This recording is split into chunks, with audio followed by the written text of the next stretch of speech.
wherever we go today, whenever we watch the news or we turn on social media, we hear news of yet another crisis, yet another problem that is escalating.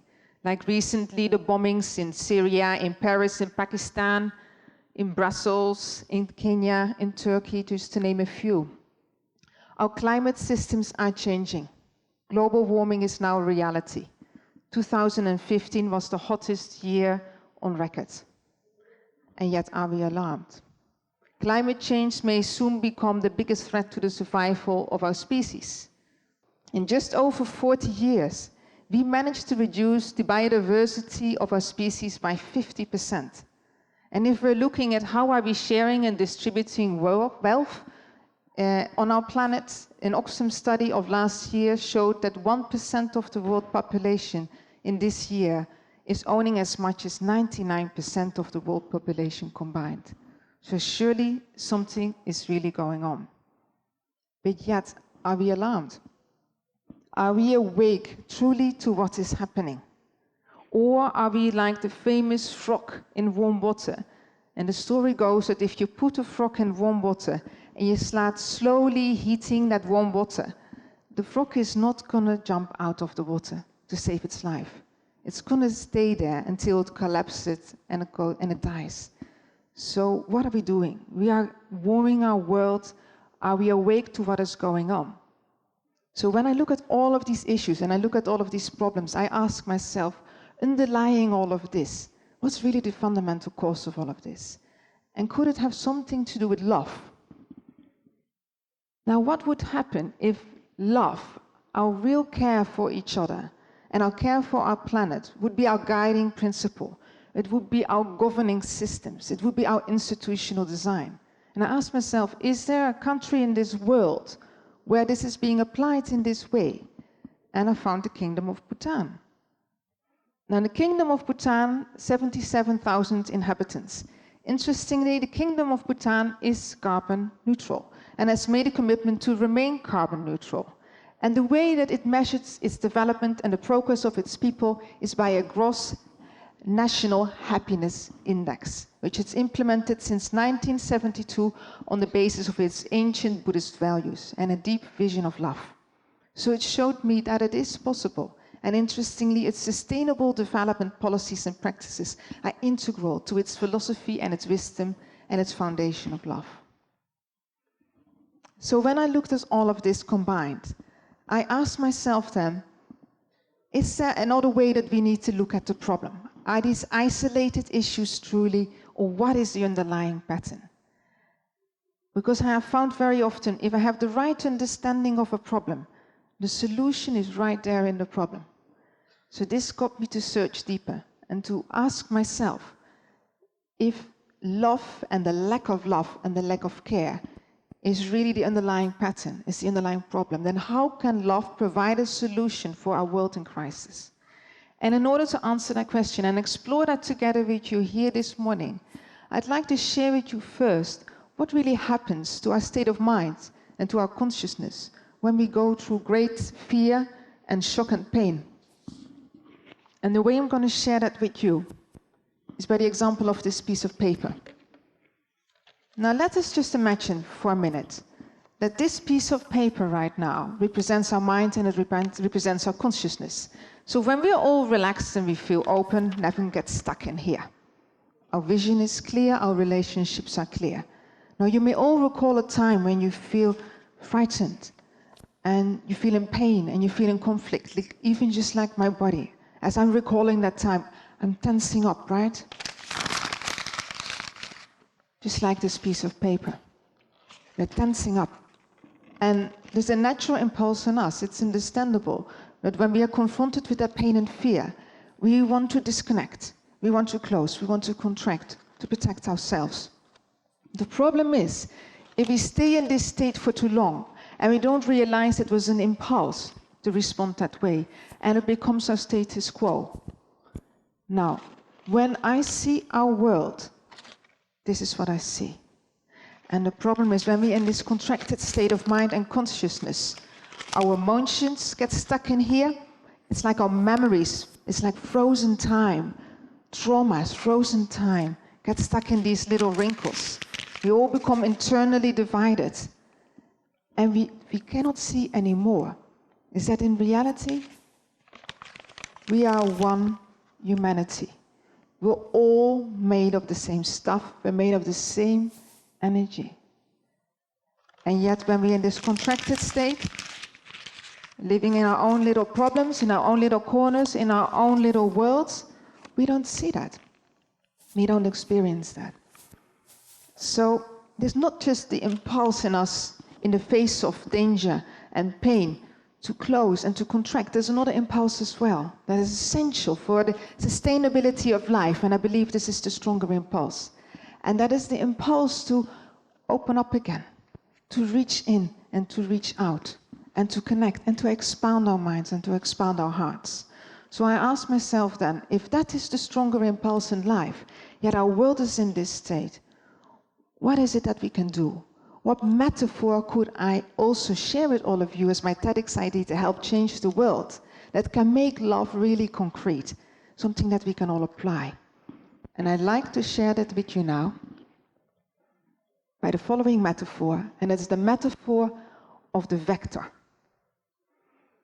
Now, the interesting thing is a vector is a quantity that has magnitude and direction. A vector has a point of origin. And I'll be sharing with you later why that is really, really important. The magnitude of the vector is determined by the length of the vector, or the reach in and out. And the direction of the vector is determined by where it is pointing to and what it is pointing for. A vector also helps us to see how one point in space and time is related and interconnected with another space and point in time. This is essential if we want to understand how we are interconnected, how are we impacting the world around us, and how are we impacted by that.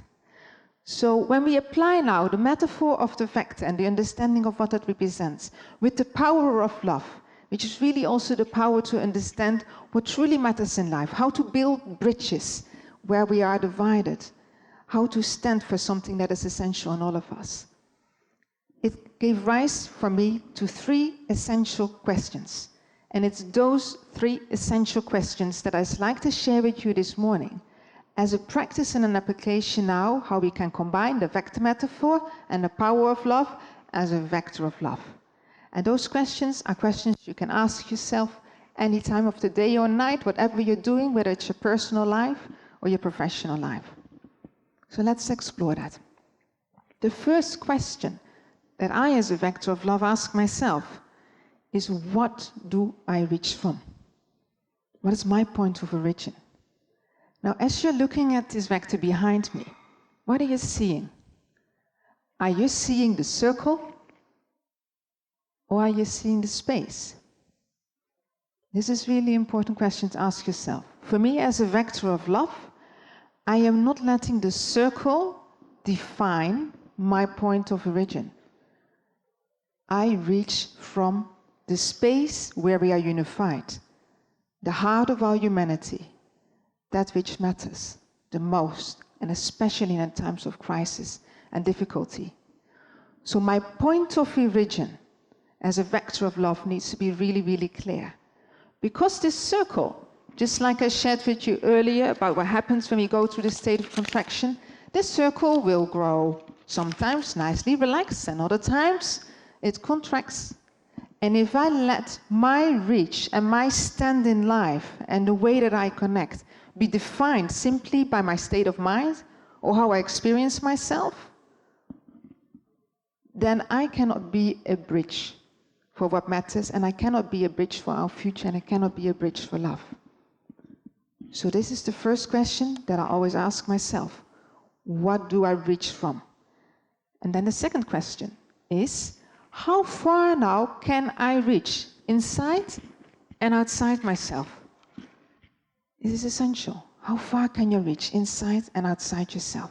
Because that determines your magnitude. And again, if you are contracted like that, you may find it's really difficult to reach deeply inside and to reach deeply outside. And especially then, we have to make the extra effort to reach even further inside and further outside. And that brings me to the third question then. So once I've answered those first 2, what am I reaching for and what am I reaching to? Again, am I reaching to the circle, the way you define yourself, the way as a humanity we have all divided ourselves? Or am I reaching for the heart of our humanity, that which is fundamental in all of us, all through time? And is that in fact the impulse in others that I also help to feed? Remembering that, just like me, when I'm afraid and when I'm in a state of crisis or shock, I may want to contract. We all have those same impulses. But when I really reach for someone else's humanity, I'll remember that the impulse in them I want to feed is the impulse, in fact, to be able to feel safe again, to open up, to reach in, to reach out, and to reconnect with each other. So once you know that, you know your point of origin, you know how far can I reach, what's the magnitude of my reach, and what am I reaching for, then I know my impact. I know how I'm impacting the world around me and how I am being impacted. So what I'd like to share with you now is some practical examples, how we actually applied those 3 questions. And that is in our work in the Education for Sustainability program, which we developed with the Catholic Schools Network here in Mauritius since 2011. And we applied it in depth with 3 pilot schools, which you can see here below. And what we did is we implemented sustainability principles and methodologies based on a vision of love in the whole curriculum system. And we understood, first of all, that the point of origin was to be very clear. What is the purpose of education? And the purpose of education is to prepare young people to become stewards for our world and for our future. And therefore to empower them with the sustainability competencies and practices of care that enable them to do that. And so we understood then also in relation to the second question, what do we need to do to really increase their in-reach and their outreach to each other? And we worked on that in the program as well. And we were very clear about the focus, what we are reaching for. Their preparedness and also their motivation as stewards for our world and for the future. So that leads me now to the question to you. On the basis of what I've just shared with all of you, how can you help change our world? What can you do with this? When later you go home, just like I shared with you earlier, you'll probably be bombarded with news of yet another crisis, yet another problem that's escalating, or perhaps somebody who needs your help. What can you do with this? Can you be clear about both your current state of mind? Are you contracted? Are you open? Because that influences the way you're going to respond. Where you're reaching from inside yourself, and somebody calls for your help, can you go deeper? Can you go deeper to really the heart of your humanity? And remember that it's the same for everyone else around you. What can you do to increase both your reach in and your reach out to each other? And to have a very, very clear focus on what is important in life, what matters. Because remember, the world in crisis, our climate change crisis, the refugee crisis, the terrorist crisis, the social inequalities rising. We made that. It didn't just happen to us. It's the result of how we are living. It's the result of how we are with each other. And it can be very confusing, as I shared with you earlier in this piece of paper. When our world is contracted like that and wrinkled up, we forget we are one humanity. And essentially we all have the same response patterns in us. But we also have the potential of such deep love and such deep care. Too often when I go to present or give conferences or workshops and being told, yes, but it's all a problem of human nature. We like to blame everything on human nature. And what I share then is, this isn't a problem of nature. There's nothing wrong with our nature. The issue is perception and action. You've got to understand what defines and forms your perception. Are you contracted? Are you open? And what guides your action? Is it the circle that defines you, or the larger space behind it, where we are universal? where we are one humanity, where we have the same potential. So I want to ask you now, please join me in becoming a vector of love. The future, it's in your hands, it's in my hands, it's in our hands together. Let's join that as a vector of love to help heal our world for a better world and future. Thank you.